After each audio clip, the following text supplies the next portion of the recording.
喂，各位街坊老友記，我係灣區判官啊！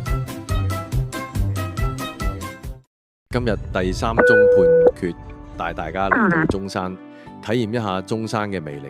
話說從深圳出發，經過6個鐘頭嘅車程，終於嚟到呢度，真係行到腳軟，坐到腰痛。中山市係孫中山先生嘅故鄉之一，位於珠江三角洲西岸，距離廣州不足100公里。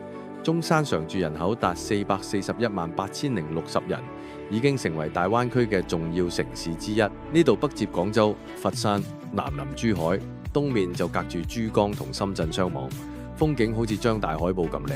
2023年7月，深中通道終於通車，集2座橋梁、2座人工島同一條海底隧道於一身。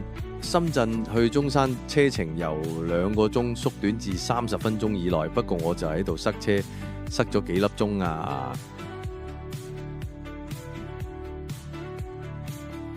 假日廣場，聽個名就知係假日先嚟嘅地方啦。